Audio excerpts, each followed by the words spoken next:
2021년 3월 18일 큐티 말씀입니다. 요한복음 14장 1절로 14절입니다. 너희는 마음에 근심하지 말라. 하나님을 믿으니 또 나를 믿으라. 내 아버지 집에 거할 것이 많도다. 그렇지 않으면 너희에게 일렀으리라. 내가 너희를 위하여 거처를 예비하러 가노니 가서 너희를 위하여 거처를 예비하면 내가 다시 와서 너희를 내게로 영접하여 나 있는 곳에 너희도 있게 하리라. 내가 어디로 가는지 그 길을 너희가 아느니라.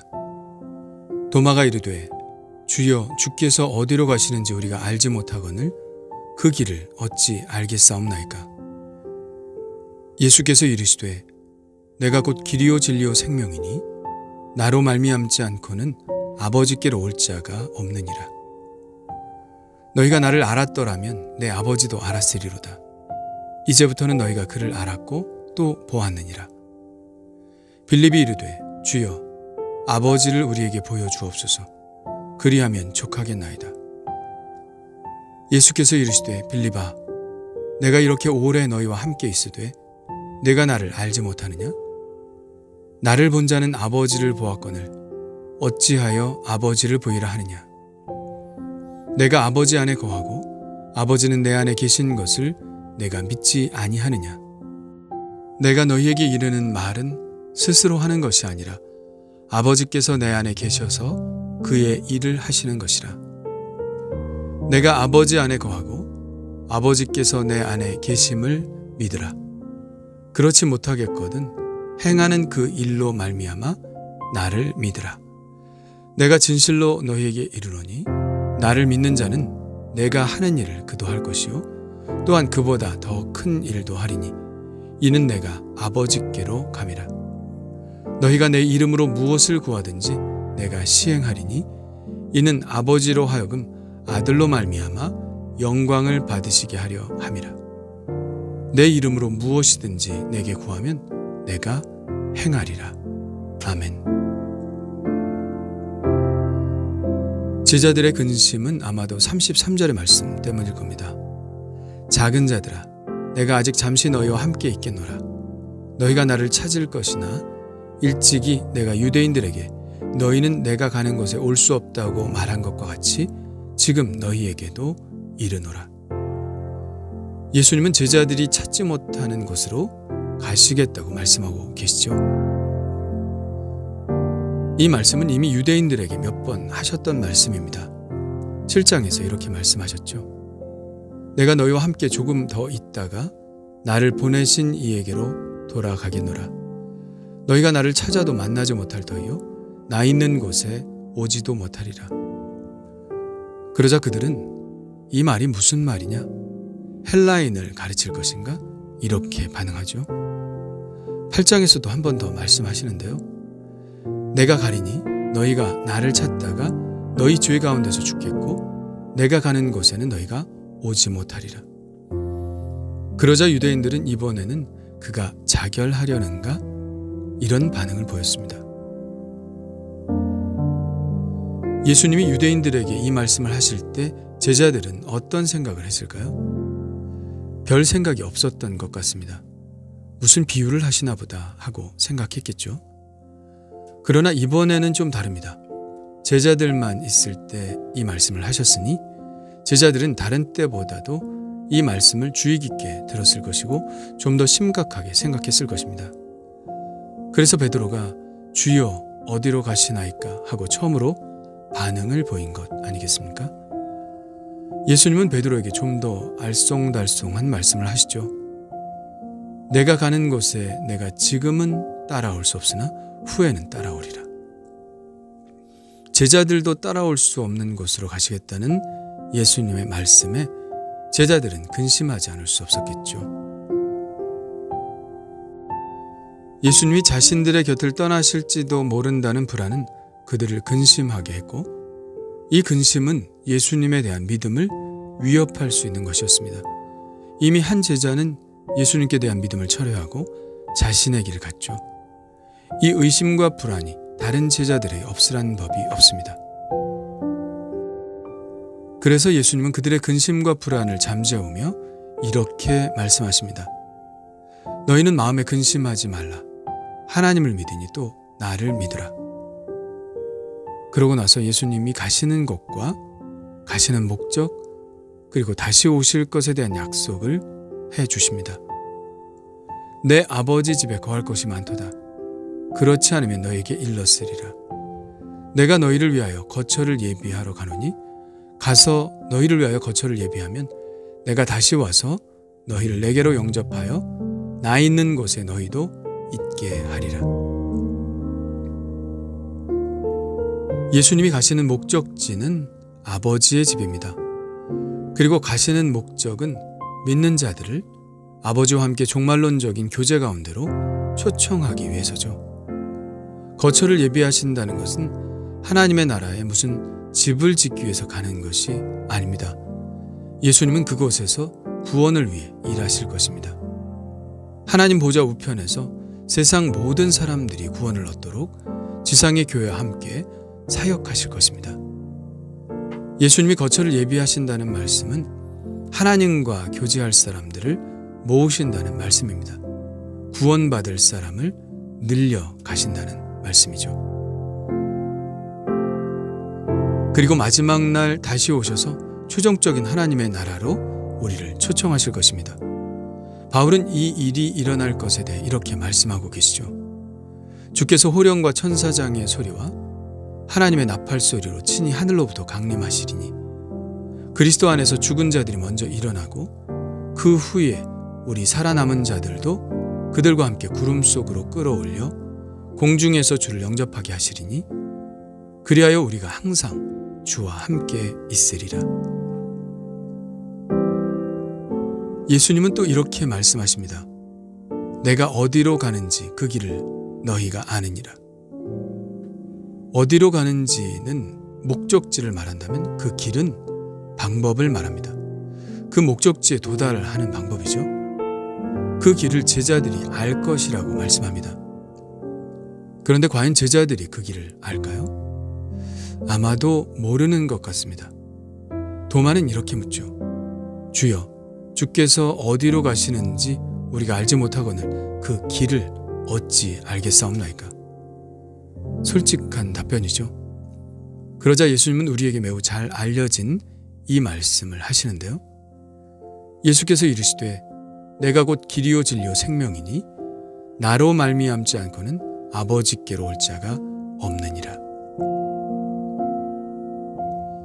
앞서 예수님은 이 말씀과 매우 유사한 말씀을 하신 적이 있죠. 마르다에게 하신 말씀입니다. 예수께서 이르시되 나는 부활이요 생명이니 나를 믿는 자는 죽어도 살겠고 무릇 살아서 나를 믿는 자는 영원히 죽지 아니하리니. 예수님께서 부활이요 생명이시기 때문에 예수님을 믿을 때, 곧 예수님을 영접할 때 그 부활이요 생명이 내 안에서 일어난다는 뜻이었죠. 오늘 말씀도 마찬가지입니다. 예수님이 길이고 진리고 생명이시니 예수님을 영접하면 하나님께로 가는 길이 열린다는 말씀입니다. 이 문장은 부정문으로 되어 있죠. 나로 말미암지 않고는 아버지께로 올 자가 없느니라. 이렇게 부정문으로 문장을 쓰신 이유는 다른 가능성을 완전히 차단하시려는 것입니다. 하나님과 우리를 화해시키시고 하나님과의 완전한 교제 안으로 들어가게 하실 수 있는 분은 유일하게 당신 예수님밖에 없다고 강조하고 계신 것이죠. 왜일까요? 왜 예수님만이 유일할까요? 대답은 간단합니다. 예수님만이 하나님이시기 때문이죠. 다른 종교들은 기독교를 배타적이라고 말합니다. 그리고 배타적인 것은 나쁜 것이라고 말하죠. 배타적이라는 것은 오직 그것만이 유일한 방법이라는 뜻입니다. 그것 아니면 안 된다는 말입니다. 그런데 배타적인 것이 정말 나쁜 것인가요? 전혀 그렇지 않죠. 예를 들어 어떤 자물쇠가 있는데 어떤 열쇠로도 그 자물쇠를 풀 수 있다면 그건 이미 자물쇠가 아니죠. 그 자물쇠에 대한 열쇠는 배타적이어야 합니다. 오직 하나만 있어야 하죠. 어떤 사람에게 엄마는 한 사람이어야 합니다. 이 사람의 엄마는 다른 사람일 수 없습니다. 우리는 유전자 검사를 통해서 그 베타성을 확인하죠. 하물며 구원은 어떻겠습니까? 하나님은 구원의 길을 여러 가지로 만들어 놓지 않으셨습니다. 오직 한 길을 만들어 놓으셨습니다. 그 길이 바로 예수 그리스도시죠. 예수님은 바로 베타적인 유일한 구원의 길이십니다. 그 어떤 종교의 창시자도 모두 인간이죠. 구원의 길이 될 수 없습니다. 인류 역사상 하나님으로 이 땅에 오신 분은 딱 한 분, 예수 그리스도밖에 없습니다. 그래서 예수 그리스도만이 유일하게 베타적인 길이 되시는 것입니다. 7절의 말씀이 바로 그 말씀이죠. 예수님이 당신이 유일한 길이신 이유를 설명하고 있습니다. 그것은 예수님이 바로 하나님이시기 때문입니다.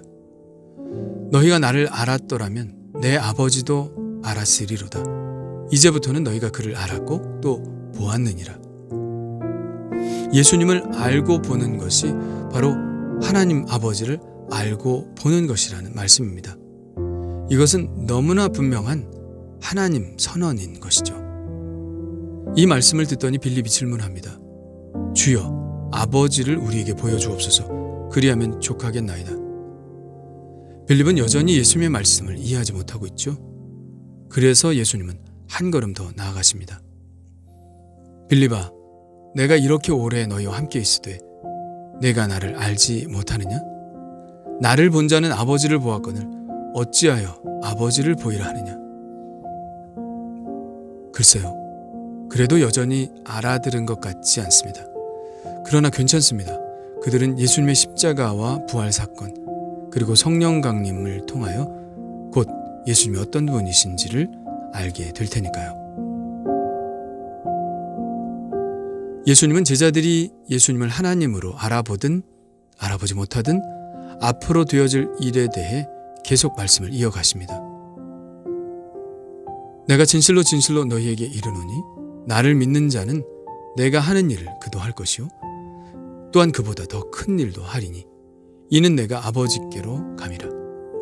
너희가 내 이름으로 무엇을 구하든지 내가 행하리니 이는 아버지로 하여금 아들로 말미암아 영광을 받으시게 하려 함이라.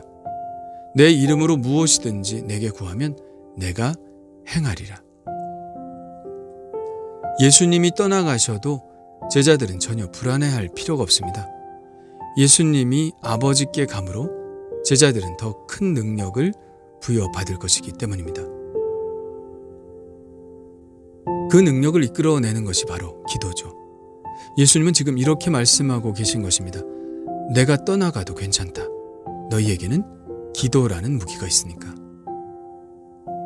예, 그렇습니다. 예수님께서 옆에 계실 때는 예수님께 도움을 요청하면 되었습니다. 그러나 이제는 어떻게 할까요?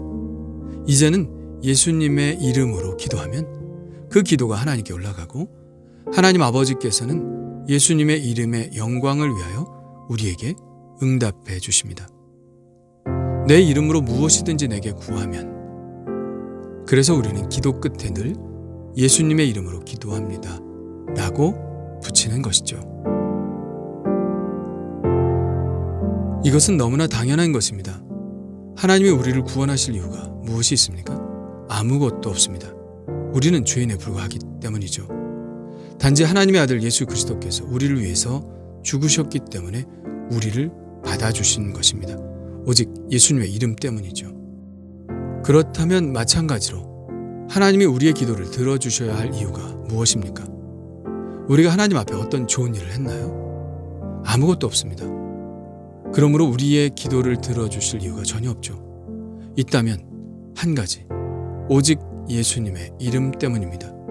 우리가 예수님의 이름에 힘입어 구원받았듯이 우리의 기도 응답도 오직 예수님의 이름을 힘입을 때 하나님께서 주시는 것이죠. 그러니 우리가 예수를 믿는다는 것이 얼마나 놀라운 일인가요? 예수님을 믿음으로 부활이요 생명이 우리 안에, 예수님을 믿음으로 하나님께로 나아가는 길이 우리 앞에, 예수님을 믿음으로 기도 응답이 우리의 삶에 있으니 우리는 얼마나 예수님을 의지하며 살아야 할까요? 오직 예수님만 의지해야 합니다. 오직 예수님만 붙들어야 합니다. 나는 없고 예수님만 있는 것. 그것이 예수님을 믿는다는 것이고 그것이 능력 있는 삶의 비결입니다.